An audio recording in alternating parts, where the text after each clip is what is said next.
Students, संभव digital lab पर आपका स्वागत है। आज के लेक्चर में अपन सबसे पहले पढ़ेंगे जो स्पंजों में जो नाल तंत्र होता है उसके बारे में, जो कैनाल सिस्टम होता है स्पंज में उसके बारे में पढ़ेंगे। तो जो कैनाल सिस्टम होता है स्पंजों में, जो जल का बहाव के लिए जो मार्ग होता है उस वो होता है, क्या होता है, कैनाल सिस्टम होता है। उसको बोलते हैं स्पंजों में नाल तंत्र बोलते हैं। और ये जो स्पंजों में जो नाल तंत्र होता है वो किस किस में सहायक होता है। जैसे स्पंजों में पोषण में सहायक होता है, श्वसन में सहायक होता है, उत्सर्जन में सहायक होता है, जनन में सहायक होता है। इन सब की सभी क्रियाओं में जो होता है ये कैनाल सिस्टम जो होता है क्या होता है, सहायक होता है। तो सबसे पहले अपन हेडिंग लगाते हैं, canal system in sponge.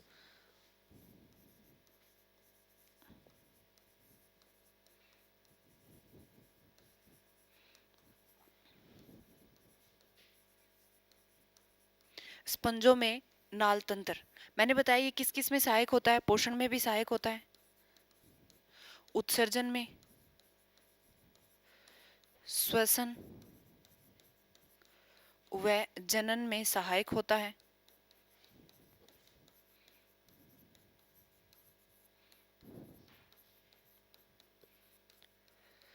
Next अगर कैनाल सिस्टम की बात करते हैं तो जैसे जैसे स्पंजों का उद्विकास होता गया, फिर इवोल्यूशन होता गया, वैसे वैसे क्या हो गया, उनमें जो कैनाल सिस्टम था उनका भी क्या होता गया, इवोल्यूशन होता गया।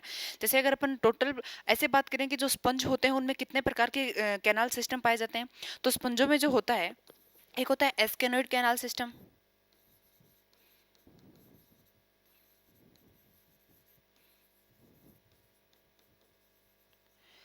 दूसरा होता है साइकोनोइड कैनाल सिस्टम,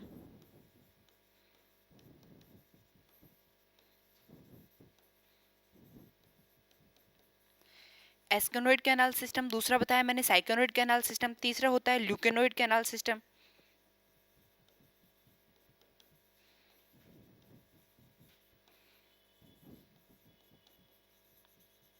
ये स्पंजों में पाए जाने वाले विभिन्न प्रकार के क्या होते हैं, कैनाल सिस्टम होते हैं, जिनके द्वारा जल जो होता है शरीर के अंदर प्रवेश करता है। उनके साथ में भोज्य पदार्थ भी आते हैं जो फिर उसके जो स्पंज की जो स्पंजोसेल कैविटी होती है उसके द्वारा फिर क्या कर लिए जाते हैं, अंतर्ग्रहित कर लिए जाते हैं। फिर वापस वो जल जो होता है और बाकी छिद्रों से होते हुए शरीर से बाहर निकल जाता है। इस प्रकार क्या बचता है, एक जल जो बहाव होता है उसका मार्ग प्रेजेंट होता है, उसको बोलते हैं कैनाल सिस्टम, जो पोषण में, उत्सर्जन में, श्वसन में व जनन में सहायक होता है। तो यहाँ पे मैंने बताया कि एक एस्केनोइड प्रकार का कैनाल सिस्टम होता है, दूसरा साइकोनोइड प्रकार का, तीसरा जो होता है ल्यूकेनोइड प्रकार का कैनाल सिस्टम होता है। तो सबसे अपन एक एक के बारे में पढ़ेंगे। तो सबसे पहले अपन देखते हैं एस्केनोइड कैनाल सिस्टम के बारे में।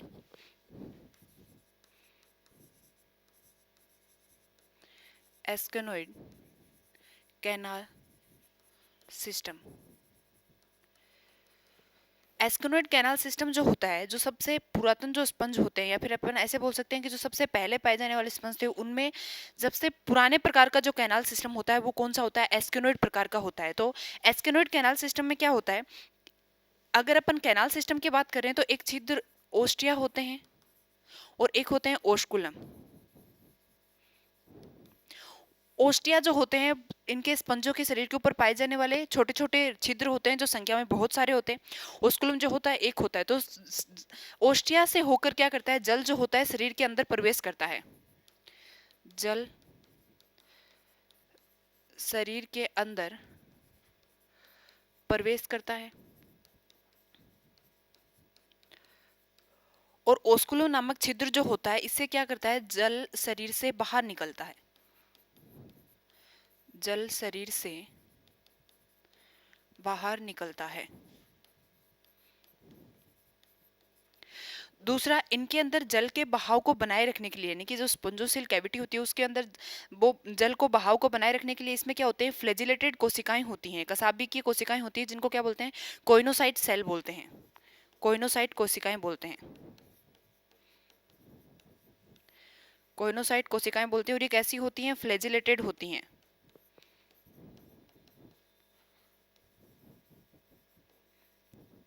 फ्लैजिलेटेड होती हैं, जो जल के बहाव को क्या करती है, बनाए रखती हैं। और जल के साथ जो भोज्य पदार्थ होते हैं वो स्पॉन्जोसिल कैविटी में इन कोइनोसाइट के द्वारा क्या कर लिए जाते हैं, अंतर्ग्रहित कर लिए जाते हैं। तो यहाँ पे मैंने दो छिद्र बताए, एक कोष्ठिया होते हैं, एक ओस्कुलम होते हैं। तो यहाँ पे अगर अपन एस्केनोइड कैनाल सिस्टम की बात कर रहे हैं तो एस्केनोइड कैनाल सिस्टम जो होता है सबसे सरल प्रकार का होता है। इसमें क्या होता है, अगर अपन जल बहाव के मार्ग की बात करते हैं तो इसमें सबसे पहले क्या होता है, ओस्टियम से जल जो होता है शरीर के अंदर प्रवेश करता है, ओस्टियम से जल शरीर के अंदर प्रवेश करेगा और कहाँ जाएगा, स्पॉन्जोसिल कैविटी में जाएगा। स्पोंजोसील में जाएगा। स्पोंजोसील के अंदर जो कोइनोसाइट सेल होती हैं, जो फ्लैजिलेटेड होती हैं, वो जल के बहाव को बनाए रखती है, तथा जो इनके साथ जो भोज्य पदार्थ जितने भी जो आवश्यक पदार्थ होते हैं उनको अंतर्ग्रहित कर लिया जाता है स्पोंजोसील कैविटी के द्वारा। फिर जो होते हैं ओस्कुलम द्वारा जल जो होता है शरीर से बाहर निकल जाता है। ये सबसे सिंपल प्रकार का जो कैनाल सिस्टम होता है वो कौन सा होता है? एस्केनोइड प्रकार का होता है, जिसमें क्या होता है ओस्टियम के द्वारा शरीर के अंदर जो होता है जल प्रवेश करता है, स्पोंजोसिल कैविटी में जाता है और फिर ओस्कुलम से होकर शरीर से बाहर निकल जाता है। ये होता है कौन सा? एस्केनोइड प्रकार का। अगर अपन बात करते हैं इस प्रकार से जो है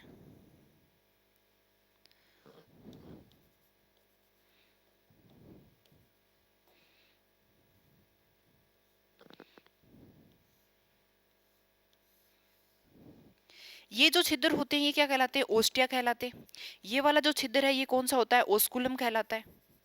और बीच में ये क्या होती है? स्पोंजोसिल कैविटी होती है। ये मैंने रफली डायग्राम बताया कि यहाँ पे ऐसे छिद्र होते हैं। ये मैंने एक स्पंज का डायग्राम बनाया कि ये जो होता है ओस्कुलम, ओस्कुलम छिद्र होता है जिसके द्वारा क्या करता है शरीर से जल जो होता है बाहर निकलता है। और ये जो ओस्टिया होते हैं इनके द्वारा जल जो होता है शरीर के अंदर प्रवेश करता है। और बीच में ये कौन सी कैविटी होती है? स्पोंजोसिल कैविटी होती है। तो ये जो सबसे सरल प्रकार का जो तंत्र होता है वो कैसा होता है? एस्केनोइड प्रकार का होता है। अगर इसके एग्जाम्पल की बात करें तो जैसे ल्यूकोसोलेनिया में क्या होता है?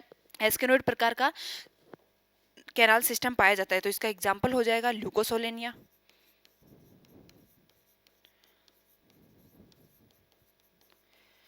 ल्यूकोसोलेनिया। फिर एस्केनोइड प्रकार के कैनाल सिस्टम के बाद में दूसरा मैंने बताया था कौन सा होता है? Syconoid canal system. तो सेकंड देखते हैं साइकोनोइड कैनाल सिस्टम।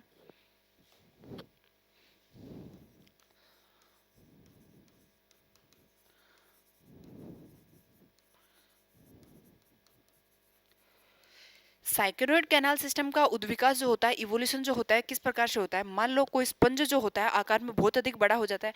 अगर स्पंज आकार में बड़ा होगा तो उसकी जो स्पोंजोसिल कैविटी होती है, जो स्पंज गुहा होती है, उसका आकार भी बढ़ेगा, उसका आयतन भी बढ़ेगा। तो उसका आयतन अगर बढ़ जाता है तो जो कोइनोसाइट सेल होती हैं वो क्या करती हैं जल का बहाव इतना तेज से नहीं कर पाती हैं कि वो जल जो होता है शरीर से बाहर निकल जाए। वो इतनी उनमें क्षमता नहीं होती है कि वो बहुत ज़्यादा बहाव कर दें उस वाटर का। इसलिए जो इसके लिए इस समस्या से निपटने के लिए कौन सा सिस्टम आया? साइकोनोइड कैनाल सिस्टम आया। अब जो ये साइकोनोइड कैनाल सिस्टम होता है इसके अंदर क्या होता है? जो स्पोंजोसिल जो कैविटी होती है, फिर स्पंज जो होती है, स्पंज की वॉल में क्या होते हैं? अंतर्वलन हो जाते हैं। अंतर्वलन होने से वहाँ पे क्या बन जाती है? ब्लाइंड कैनाल बन जाती हैं। मैंने क्या बताया, जो साइकोनोइड कैनाल सिस्टम होता है, जिन कैनाल जो स्पंज होते हैं उनमें जो आकार में बहुत बड़े हो जाते हैं, जिनकी जो स्पंजोसिल कैविटी होती है उनका आयतन ज़्यादा बड़ा हो जाता है, उनमें क्या होता है? साइकोनोइड कैनाल सिस्टम पाया जाता है। इसमें क्या होता है? जो स्पंज की जो दीवार होती है, स्पंज की जो वॉल होती है, उसके द्वारा अंतर्वलन से स्पंज की वॉल के अंतर्वलन से, या फिर अपन ऐसे बोल सकते हो स्पंजोसिल कैविटी होती है उसकी जो दीवार होती है उसके अंतर्वलन से क्या बनते हैं? ब्लाइंड कैनाल बनती हैं। के अंतर्वलन से ब्लाइंड कैनाल बनती हैं।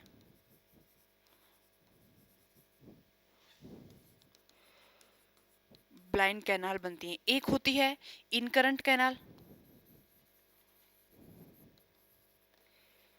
जो बाहर की तरफ खुलती है।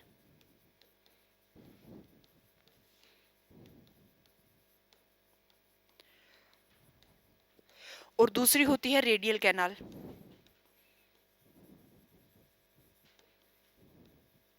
ये किधर खुलती है? अंदर की तरफ खुलती है।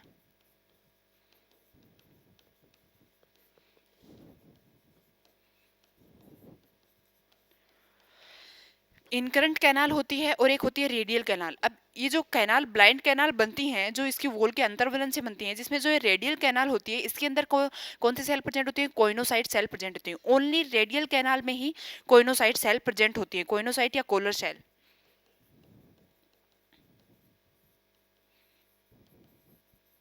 यहाँ पे जो इनकरंट कैनाल होती है इसके अंदर कोइनोसाइट सेल प्रेजेंट नहीं होती है, सिर्फ जो रेडियल कैनाल होती है इसमें ही कोइनोसाइट सेल्स प्रेजेंट होती हैं, जो फिर क्या करती हैं, जल के बहाव को बनाए रखती है, फिर ओस्कुलम के द्वारा जल जो होता है शरीर से बाहर निकल जाता है। मैंने क्या बताया, जिनका जो आयतन बड़ा होता है उनमें जो स्पोंजोसिल कैविटी होती है या उसका आयतन क्या हो जाता है, बहुत बड़ा हो जाता है, उनमें क्या पाया जाता है, साइकोनोइड कैनाल सिस्टम पाया जाता है। इसकी वॉल के अंतर्बंध से क्या बनते हैं, ब्लाइंड कैनाल बनते हैं, इनकरंट कैनाल बनता है, और कौन सी बनती है, रेडियल कैनाल बनती है। अब दूसरा जो इनकरंट कैनाल होती है वो बाहर की तरफ खुलती है, तथा ये जो इनकरंट कैनाल होती है ये प्रोसोपाइल छिद्र के द्वारा किसमें खुलती है, रेडियन कैनाल में खुलती है। कौन से छिद्र के द्वारा,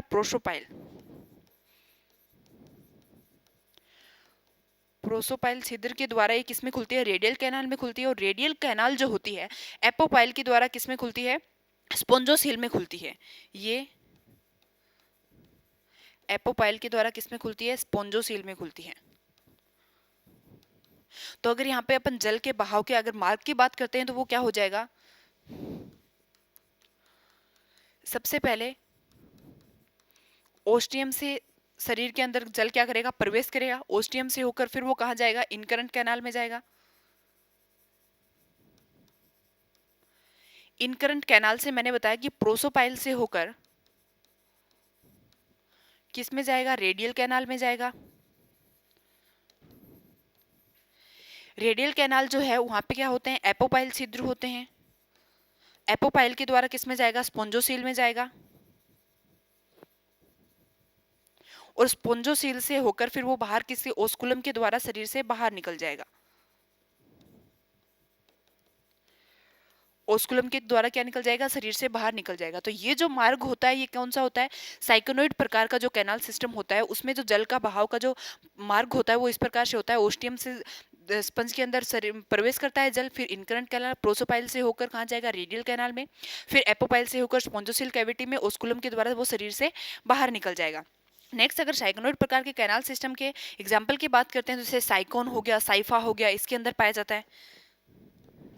एग्जाम्पल जो हो जाएगा इसका साइकोन, साइफा, इन सब में कौन सा पाया जाता है, साइकोनोइड प्रकार का कैनाल सिस्टम पाया जाता है। ये हो गया सेकंड प्रकार का, साइकोनोइड प्रकार का कैनाल सिस्टम हो गया। थर्ड अगर अपन बात करें ल्यूकेनोइड कैनाल सिस्टम की तो थर्ड हेडिंग लगाते हैं ल्यूकेनोइड कैनाल सिस्टम। अब ये जो ल्यूकेनोइड कैनाल सिस्टम होता है इसके अंदर क्या होता है, ये जो स्पंज की जो वॉल होती है उसके अंदर बहुत अत्यधिक अंतर्वलन हो जाता है, और उसके अत्यधिक अंतर्वलन के कारण जो फ्लैजिलेटेड सेल होता है उनके क्या बन जाते हैं, चैम्बर बन जाते हैं। इसके अंदर क्या बन जाते हैं, फ्लैजिलेटेड चैम्बर बन जाते हैं,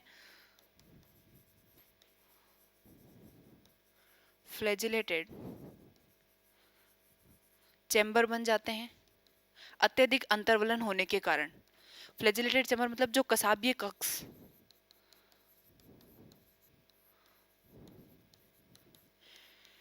कसाबीय कक्ष बन जाएंगे, और इसके अंदर जो रेडियल कैनाल होती है वो अनुपस्थित होती है।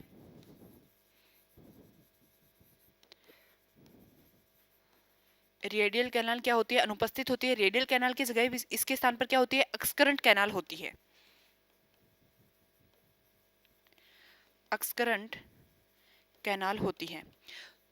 तो इसमें क्या होता है, अगर इसमें बात करें अपन, सबसे पहले क्या होता है, जैसे ये अपन एक स्पंज की सपोज करो ये स्पंज है, इसमें जो होता है मैंने क्या बताया, चैम्बर बन जाते हैं।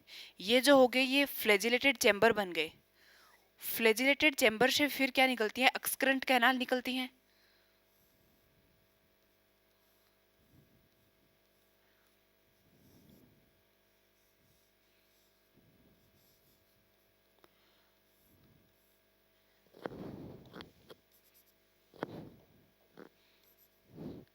एक्सकरंट कैनाल निकलती है और फिर वहां से एक्सकरंट कैनाल से वो ओस्कुलम से होकर वो शरीर से बाहर निकल जाते हैं। ये जो होते हैं ये क्या होते हैं, फ्लैजिलेटेड चैम्बर होते हैं।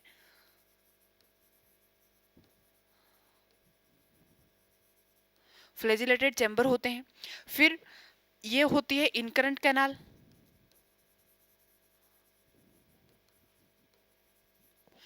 इसमें जो स्पोंजोसिल कैविटी होती है वो क्या होती है, बिल्कुल ही एब्सेंट होती है। स्पोंजोसिल कैविटी नहीं होती है क्योंकि उसके अंदर क्या बन जाते हैं, जो फ्लैजिलेटेड सेल्स होती हैं उनके क्या बन जाते हैं, चैम्बर बन जाते हैं। तो स्पोंजोसिल कैविटी एब्सेंट होती है।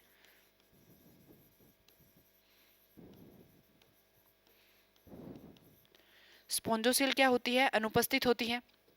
और ये वाली जो बताई, ये मैंने कौन सी बताई, एक्सकरेंट कैनाल बताई। तो अगर अपन यहाँ पे मार्ग की बात करते हैं तो सबसे पहले क्या होगा, ये जो छिद्र होते हैं ओस्कुलम, नहीं ओस्टिया,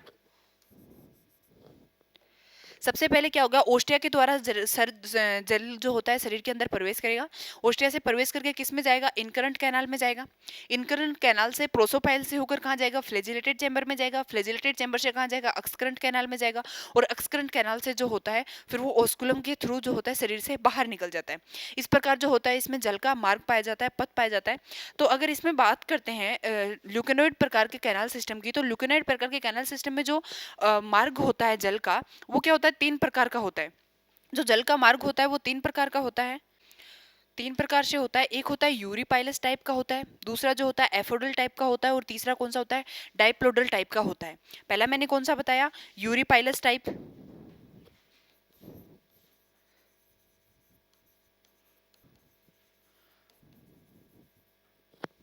यूरिपाइलस टाइप, दूसरा बताया एफोडल टाइप, और तीसरा बताया डाइप्लोडल टाइप।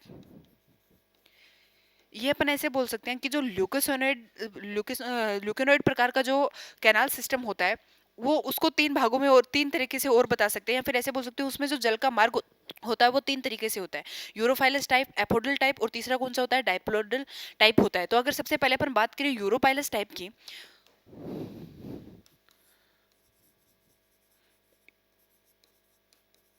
यूरोपाइलस टाइप, इसमें जो मार्ग होता है जल का वो किस प्रकार से होता है।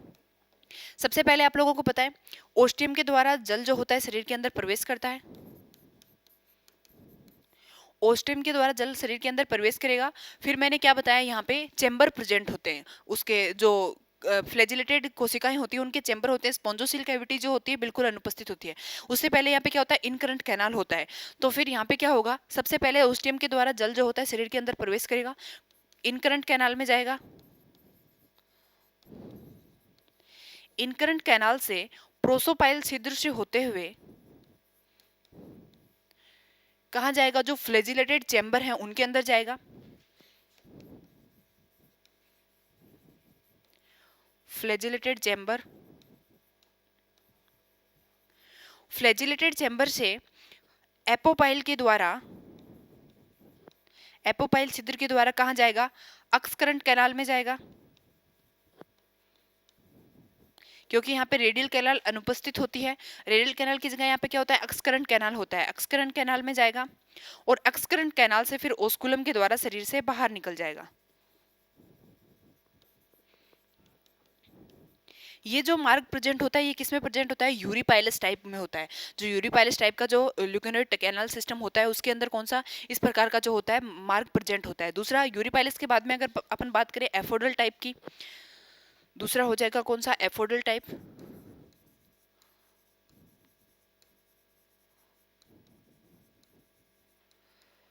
जो एफोडल टाइप का होता है उसके अंदर अगर मार्ग की बात करें, जल के मार्ग की, तो इसमें क्या होता है, सबसे पहले ओस्टियम के द्वारा जल जो होता है शरीर के अंदर प्रवेश करता है, इनकरंट कैनाल में जाता है,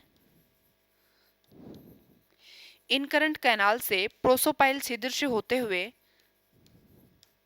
कहाँ जाएगा, फ्लैजिलेटेड चैम्बर में जाएगा,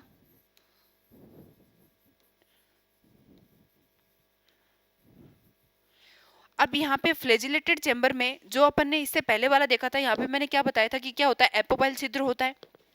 लेकिन यहाँ पे एपोपाइल छिद्र के स्थान पर यहाँ पे एक छोटी सी कैनाल पाई जाती है जिसको क्या बोलते हैं, एफोडस बोलते हैं। एक कैनाल प्रेजेंट होती है, वो कौन सी होती है, एफोडस होती है। तो यहाँ पे एफोडस के द्वारा फिर वो किस में जाएगा, एक्सकरंट कैनाल में जाएगा। यहाँ पे छिद्र की जगह एक छोटी सी कैनाल होती है एफोडस, उसके द्वारा एक किस में जाएगा, एक्सकरंट कैनाल में जाएगा, और एक्सकरंट कैनाल से ओस्कुलम से होकर शरीर से बाहर निकल जाएगा। यानी कि इसमें सिर्फ इतना ही अंतर होता है कि यहाँ पे जो एपोपाइल छिद्र होता है उसके स्थान पर एक छोटी नलिका प्रेजेंट होती है, कैनाल प्रेजेंट होती है, इसको क्या बोलते हैं, एफोडस बोलते हैं। उसके थ्रू ये किसमें जाएगा, एक्सकरंट कैनाल में जाएगा। तो इस प्रकार का जो होता है ये कौन सा हो गया, एफोडल टाइप हो गया। थर्ड जो बताया था मैंने, डाइप्लोडल टाइप।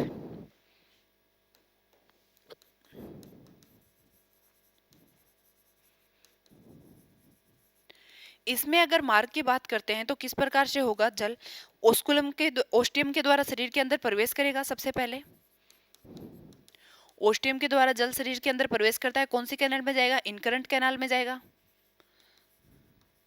अब यहाँ पे इनकरंट कैनाल से प्रोसोपाइल से होकर फ्लैजिलेटेड चैम्बर में जा रहा था, लेकिन यहाँ पे प्रोसोपाइल छिद्र नहीं होता, यहाँ पे भी एक छोटी सी कैनाल प्रेजेंट होती है जिसको क्या बोलते हैं, जो इनकरंट कैनाल होता है उसमें प्रोसोपाइल छिद्र नहीं होता है। प्रोसोपाइल छिद्र के स्थान पर यहाँ पे क्या होता है, प्रोसोडस प्रेजेंट होता है। प्रोसोडस एक कैनाल प्रेजेंट होती है, उसके थ्रू क्या हो जाएगा, फिर वो फ्लैजिलेटेड चैम्बर में आगे जो होता है जल जाता है। यहाँ पे क्या होगा, प्रोसोडस कैनाल होगी, उस प्रोसोडस कैनाल के द्वारा ये किस में चला जाएगा, फ्लैजिलेटेड चैम्बर में चला जाएगा। फ्लैजिलेटेड चैम्बर से फिर एफोडस के द्वारा अक्स करंट कैनाल में जाएगा।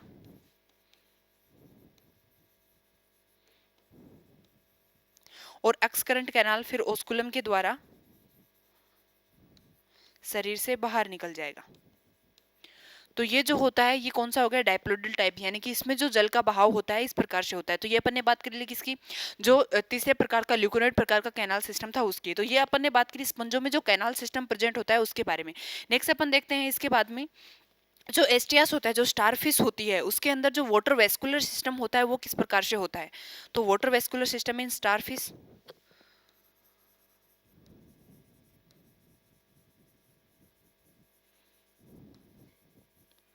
Water vascular system in starfish Asterias. Starfish का वैज्ञानिक नाम क्या होता है, एस्ट्रियास होता है। जो इसके अंदर अपन बात करते हैं वाटर वेस्कुलर सिस्टम की। अब स्टारफिश का आप लोगों को पता है कि स्टारफिश जो होती है उसके अंदर दो सरफेस होती हैं, एक होती है अब ओरल सरफेस और दूसरी कौन सी होती है, ओरल सरफेस होती है। जो अब ओरल सरफेस होती है उसकी तरफ क्या प्रेजेंट होता है, एनएस प्रेजेंट होता है, गुदा प्रेजेंट होता है। और जो ओरल सरफेस होती है उसकी तरफ क्या प्रेजेंट होता है, माउथ प्रेजेंट होता है। तो आप लोगों को पता है कि जो स्टारफिश होती है उसके अंदर दो क्या होती है, सरफेस होती है, एक अब ओरल सरफेस होती है, दूसरी ओरल सरफेस होती है। यहाँ पे अपन बात कर रहे हैं किसकी, वाटर वेस्कुलर सिस्टम की। अब अगर अपन बात करते हैं इसमें, तो यहाँ पे क्या होती है, एक पेंटागोनल रिंग होती है। इस पेंटागोनल रिंग से फिर क्या निकलती हैं, इसकी 5 भुजाएं निकलती हैं। रफली डायग्राम बना रही हूँ, इस पेंटागोनल से फिर क्या निकलती हैं, 5 भुजाएं निकलती हैं।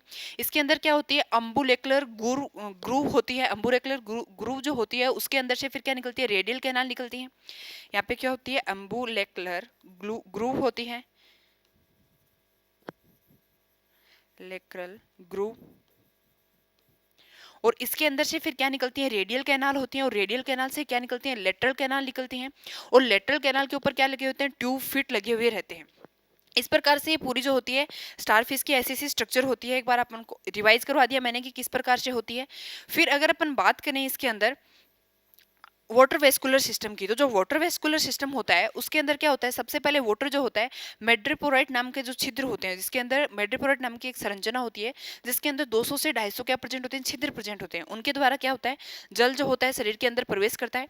सबसे पहली जो स्ट्रक्चर होती है वो कौन सी होती है, मेड्रिपोराइट। मेड्रिपोराइट से जल जो होता है कहाँ जाता है, स्टोन कैनाल में जाता है। स्टोन कैनाल के बाद में कहाँ जाएगा, रिंग कैनाल में जाएगा। रिंग कैनाल से जो वाटर होता है किस में जाएगा, रेडियल कैनाल में जाएगा। रेडियल कैनाल से लेटरल कैनाल,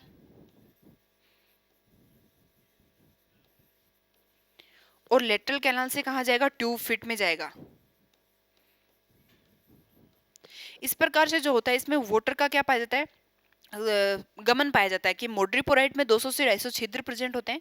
उस मेड्रिपोराइट के द्वारा किस में जाता है, स्टोन कैनाल में जाता है। स्टोन कैनाल से रिंग कैनाल में, फिर रेडियल कैनाल में, फिर लेटरल कैनाल में, और फिर कहाँ जाता है, ट्यूब फिट के अंदर जाता है। तो ये क्या पाया जाता है, इसके अंदर वाटर वेस्कुलर सिस्टम पाया जाता है जिसके द्वारा वो क्या करता है, फिर वो गमन करता है। ठीक है, अब अगर इस वाटर वेस्कुलर सिस्टम की बात करते हैं, सबसे पहले अगर मेड्रिपोराइट की बात करें तो मेड्रिपोराइट में क्या, मैंने क्या बताया कि 200 से 250 छिद्र होते हैं। उन छिद्रों से प्रत्येक छिद्र से क्या निकलती है, एक पोर कैनाल निकलती है।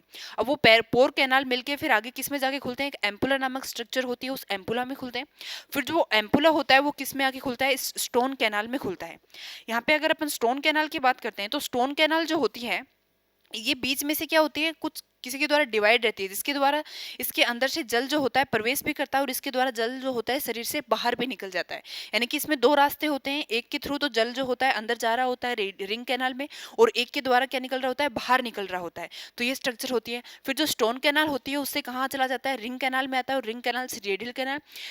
रेडियल कैनाल जो होती है वहाँ के उसके फिर क्या निकलती है, लेटरल कैनाल निकलती है, और ट्यूब फिट के अंदर जो होता है वो वाटर चला जाता है। अगर ये पूरी स्ट्रक्चर की बात करें ये किस प्रकार से होती है, तो अगर यहाँ पे अपन बात करें, मैं पेंटागोनल की जगह यहाँ पे ऐसे गोल ही बना रही हूँ। जो पेंटागोनल स्ट्रक्चर होती है बीच में वो मैं गोल बना रही हूँ। यहाँ पे जो है, यहाँ पे क्या प्रेजेंट होता है, मेड्रीपोराइट प्रेजेंट होता है, लेकिन इस मेड्रीपोराइट को मैं बाहर की तरफ बना रही हूँ।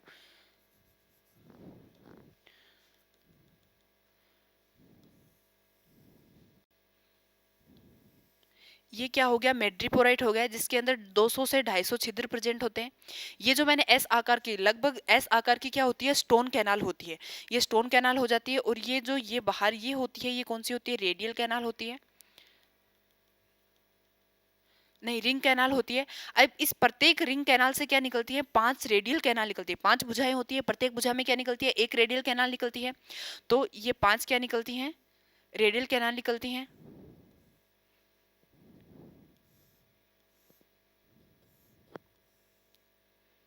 ये रेडियल कैनाल हो गई। यहाँ पे जो मेड्रीपोराइट होता है, यहाँ पे मैं बुझाई नहीं बना रही हूँ, सिर्फ ये वाटर वेस्कुलर सिस्टम समझाने के लिए आप लोगों के रेडियल कैनाल लेटरल कैनाल वही बनाऊंगी। तो जो मेड्रीपोराइट होता है, ये दो क्या होते हैं, दो भुजाओं को मिलाने वाली काल्पनिक रेखा के ऊपर प्रेजेंट होता है। और जिन दो भुजाओं के पास में जो मेड्रीपोराइट प्रेजेंट होता है उनको क्या बोलते हैं, बाइवियम बोलते हैं। बाकी की जो 3 भुजाएं होती हैं उनको क्या बोलते हैं, ट्राइवियम बोलते हैं।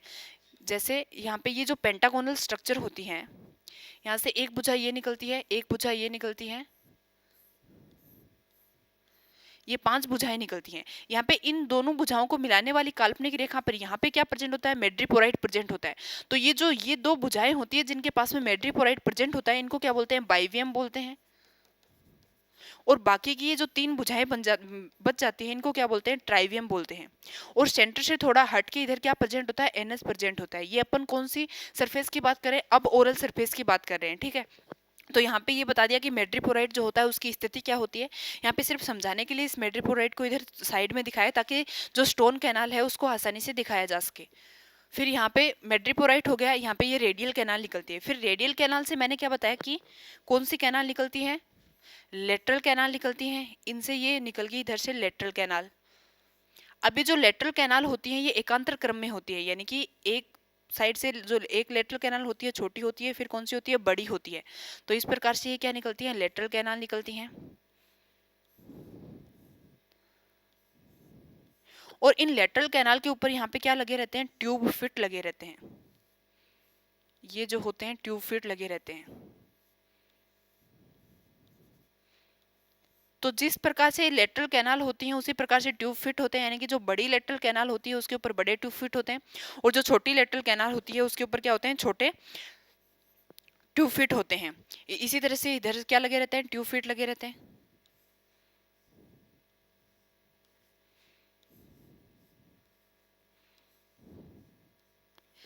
इसी प्रकार से इधर भी क्या होती हैं,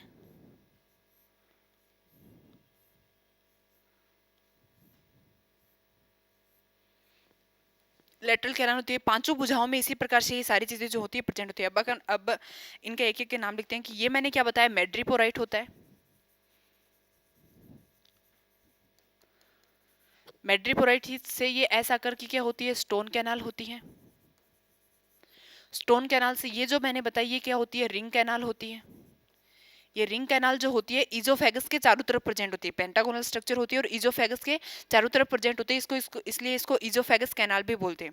इजोफेगस के क्या होती है, चारों तरफ प्रेजेंट होती है। यहाँ पे ये जो निकलने वाली कैनाल बताई मैंने, ये वाली, ये कौन सी बताई, रेडियल कैनाल। रेडियल कैनाल से ये जो कैनाल निकलती है ये कौन सी होगी, लेटरल कैनाल। लेटरल कैनाल में ये क्या हो गए, ट्यूब फिट। इसके अलावा यहाँ पे जो ये रिंग कैनाल होती है इसके अंदर क्या प्रेजेंट होती है, टिडमंस बॉडी प्रेजेंट होती है। यहाँ पे क्या होती है, टिडमंस बॉडी प्रेजेंट होती है। और ये जो टिडमंस बॉडी होती है इनकी संख्या कितनी होती है, 9 होती है। 9 क्यों होती है, क्योंकि यहाँ पे प्रत्येक भुजा के पास में कितनी होती है, 2 टिडमंड्स बॉडी प्रेजेंट होते हैं, लेकिन जहाँ पे मेड्रिपोराइड प्रेजेंट होता है वहाँ पे सिर्फ क्या होती है, 1 टिडमंड्स बॉडी होती है। जहाँ पे मेड्रिपोराइड प्रेजेंट होता है वो वहाँ क्या होता है, 1 टिडमंड्स बॉडी होती है। मतलब इसमें जो इंटरनोड भाग होते हैं वहाँ पे प्रत्येक भाग में, इंटरनोड भाग में क्या होते हैं, 2-2 टिडमंड्स बॉडी प्रेजेंट होती हैं। ये जो टिडमंड्स बॉडी होती हैं इनका काम क्या होता है, फिल्टर करने का होता है, वाटर को फिल्टर करने का इनका काम होता है। तो ये क्या होती है, टिडमंड्स बॉडी।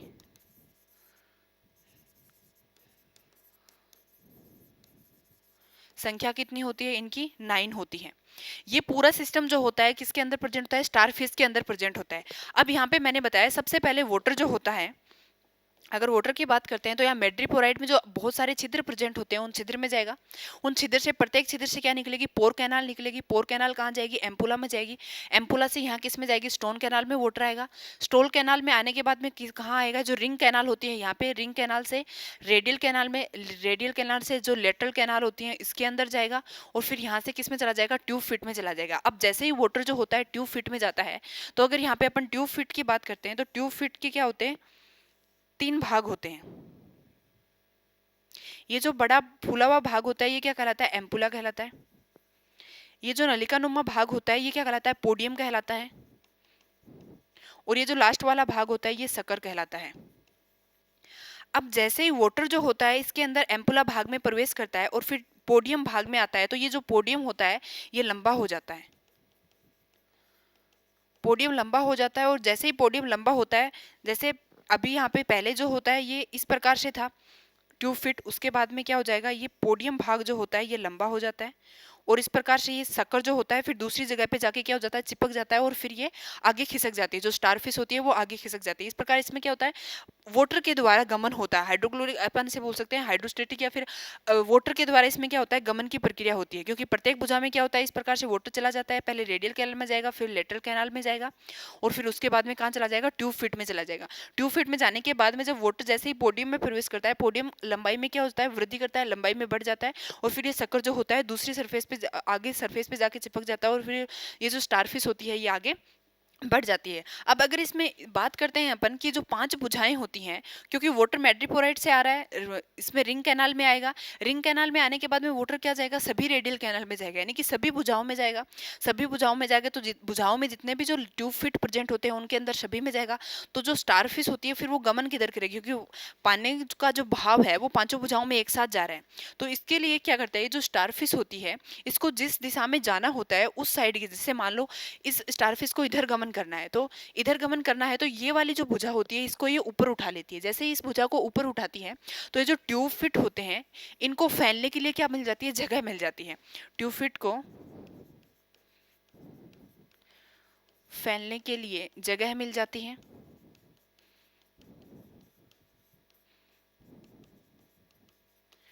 और जैसे ये वाली भुजा जो होती है ऊपर उठती है, ट्यूब फिट को फैलने के लिए जगह मिल जाती है, क्योंकि उसके अंदर वाटर पानी तो पहले से ही होता है। फिर ये जो पोडियम भाग होता है लंबा हो जाता है, उस वो जो ट्यूब फिट होता है वो फैल जाता है, अधिक सरफेस ले लेता है, और फिर आगे क्या होता है, खिसक जाती है। तो जिस साइड स्टारफिश को जाना होता है उस साइड की भुजा को ये क्या कर लेती है, थोड़ा सा ऊपर उठा लेती है, और उस साइड में इसका क्या हो जाता है, गमन हो जाता है। तो ये इस प्रकार जो होता है वाटर वेस्कुलर सिस्टम प्रेजेंट होता है किसके अंदर, स्टारफिश के अंदर।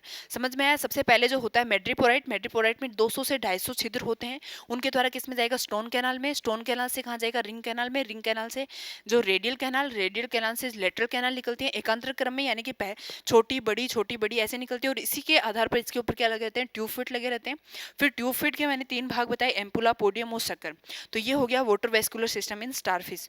तो आज के लेक्चर में अपन ने सबसे पहले देखा कैनाल सिस्टम। स्पंज में जो कैनाल सिस्टम होता है उसके बारे में 3 प्रकार का बताया, एस्केनोइड, साइक्लोनोइड और ल्यूकेनोइड। जो एस्केनोइड कैनाल सिस्टम बताया वो मैंने बताया कि जो एस्केनोइड प्रकार का कैनाल सिस्टम होता है उसके अंदर जो ओस्टिया होते हैं उनके द्वारा जल क्या होता है, शरीर के अंदर प्रवेश करता है। ओस्टियम के द्वारा स्पोंजोसिल कैविटी में जाता है, और ओस्कुलम से होकर क्या निकल जाता है, शरीर से बाहर निकल जाता है। ये कौन सा प्रकार का बताया, एस्केनोइड प्रकार का कैनाल सिस्टम बताया। तीसरा जो होता है, दूसरा जो होता है कौन सा बताया, साइक्लोनोइड कैनाल सिस्टम। तो जो साइक्लोनोइड कैनाल सिस्टम होता है उसके अंदर क्या होता है, जब स्पोंजोसेल कैविटी जो होती है उसका आयतन बढ़ जाता है, यानी कि स्पंज जो होते हैं आकार में वृद्धि कर लेते हैं, तो जो कैविटी बढ़ जाती है तो उसमें जल का बहाव नहीं बना रहता है। तो इसके लिए इसमें क्या बचते हैं, इसकी वॉल में अंतर्वलन बन जाते हैं, जिससे ब्लाइंड कैनाल बनती है, एक इनकरेंट कैनाल होती है, एक रेडियल कैनाल होती है। फिर उसके द्वारा इसमें जो मार्ग होता है ओस्टियम के द्वारा शरीर के अंदर प्रवेश करता है इनकरेंट कैनाल में, प्रोसोपाइल से होकर कहाँ जाता है, यहाँ प्रोसोपाइल से होकर स्पोंजोसिल रेडियल कैनाल में जाता है, और रेडियल कैनाल से फिर कहाँ जाता है, एपोपाइल से होकर स्पोंजोसिल में जाता है, और स्पोंजोसिल से फिर कहाँ चला जाता है, जो शरीर से बाहर निकल जाता है ओस्कुलम के द्वारा। तो ये जो पूरा सिस्टम पाया जाता है ये किसमें पाया जाता है, जो साइक्लोइड प्रकार का कैनाल सिस्टम होता है उसमें पाया जाता है। नेक्स्ट तीसरा मैंने बताया था ल्यूकेनोइड कैनाल सिस्टम। जो ल्यूकेनोइड कैनाल सिस्टम होता है ये सबसे मतलब सभी प्रकार के अधिकतर अधिकांश जो स्पंज होते हैं उनमें कौन सा होता है, ल्यूकेनोइड प्रकार का कैनाल सिस्टम होता है। या फिर अपन ऐसे बोल सकते हैं कि सबसे अधिक प्रभावी नाल तंत्र जो होता है कौन सा होता है, न्यूक्लियोइड प्रकार का होता है। तो यहाँ पे अपन एक पॉइंट और लिख सकते हैं कि सबसे अधिक प्रभावी कैनाल सिस्टम या अधिकांश स्पंज में जो कैनाल सिस्टम पाया जाता है वो कौन सा होता है, ल्यूकेनोइड कैनाल सिस्टम होता है। अब यहाँ पे जो ल्यूकेनोइड कैनाल सिस्टम होता है इसमें क्या होता है, फ्लैजिलेटेड चैम्बर बन जाते हैं, कसाबी के कक्ष बन जाते हैं। रेडियल कैनाल अनुपस्थित होती है, इसकी जगह पे क्या होती है, अक्स करंट कैनाल होती है। स्पोंजोसिल कैविटी होती है, वो भी पूर्णतः क्या होती है, अनुपस्थित होती है। फिर यहाँ पे तीन प्रकार के तीन टाइप बताए थे मैंने मार्क के। दूसरा पहला बताया मैंने यूरिपाइलस, उसमें क्या बताया, ओस्टियम इनकरंट कैनाल, फिर प्रोसोपाइल से होकर फ्लैजिलेटेड चैम्बर में, एपोपाइल से होकर अक्स करंट, और इसमें कहाँ चला जाएगा, ओस्कुलम के द्वारा शरीर से बाहर निकल जाएगा, यानी कि सिंपल तरीके से प्रेजेंट होता है। दूसरा एफोडस टाइप बताया। एफोडस में क्या होता है, यहाँ पे जो एपोपाइल छिद्र प्रेजेंट होता है उसकी जगह पे क्या प्रेजेंट होता है, एफोडस नामक कैनाल प्रेजेंट होती है। सिर्फ इतना ही अंतर होता है, ये हो जाएगा एफोडल टाइप।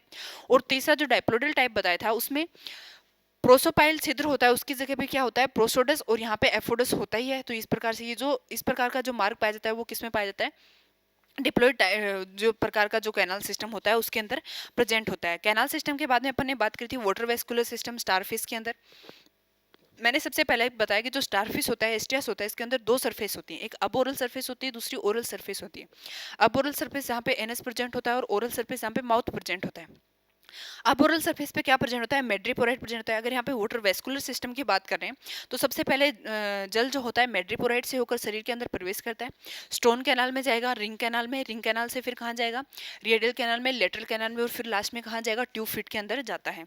यहाँ पे अपन ने बात करी कि जो मेड्रीपोराइट होता है उसके अंदर क्या होता है, बहुत सारे सूक्ष्म छिद्र होते हैं, 200 से 250 लेकर, उनसे क्या निकलती है, पोर कैनाल निकलती है। पोर कैनाल निकलकर वो एक एम्पुला नामक स्ट्रक्चर में जाती है और फिर स्टोन कैनाल में जाती है। स्टोन कैनाल से होते हुए कहाँ जाती है, जो रिंग कैनाल होती है जो इजोफेगस के चारों तरफ पाई जाती है, इसको इजोफेजल कैनाल भी बोलते हैं। ये जो रिंग कैनाल होती है इसमें वाटर आता है। यहाँ पे रिंग कैनाल में मैंने बताया ट्रीटमेंट्स बॉडी प्रेजेंट होती है, जिनकी संख्या कितनी होती है, 9 होती है। इनका काम ऐसे बताया जाता है कि ये फिल्टर करने का काम करती है, ठीक है। फिर यहाँ पे रिंग कैनाल के बाद में रिंग कैनाल से क्या निकलती है, प्रत्येक भुजा में रेडियल कैनाल निकलती हैं, जो एम्बुलेक्रल ग्रूव होती है उसके अंदर से क्या निकलती है, रेडियल कैनाल निकलती है। प्रत्येक भुजा में 5 भुजाएं होती हैं, उसमें क्या निकलती है, रेडियल कैनाल, और रेडियल कैनाल से फिर क्या निकलती है, लेटरल कैनाल निकलती है, और लेटरल कैनाल के ऊपर क्या लगे होते हैं, ट्यूब फिट लगे रहते हैं। फिर यहाँ पे ट्यूब फिट की बात करें कि ट्यूब फिट में क्या होते हैं, 3 संरचना होती है, एक एम्पुलर भाग होता है, पोडियम भाग होता है, शक्कर भाग होता है। जैसे ही ट्यूब फिट के अंदर वाटर आता है, जो पोडियम भाग होता है वो लंबा हो जाता है, फिर शक्कर जो होता है दूसरी से आगे जाके चिपक जाता है, और ये जो स्टारफिश होती है फिर आगे खिसक जाती है, यानी कि इसमें इस प्रकार से गमन पाया जाता है। दूसरा मैंने बताया इसको जिस दिशा में जाना होता है उस वाली भुजा को क्या कर लेती है, थोड़ा ऊपर उठा लेती है, जिससे जो ट्यूब फिट होता है उसको जगह मिल जाती है फैलने के लिए, और वो होती है फिर उस साइड में क्या कर लेती है, गति कर लेती है। तो इस प्रकार से ये जो होता है स्टारफिश के अंदर वाटर वेस्कुलर सिस्टम प्रेजेंट होता है। तो आई होप आप लोगों को समझ में आया होगा। मिलते हैं नेक्स्ट लेक्चर में। Thank you.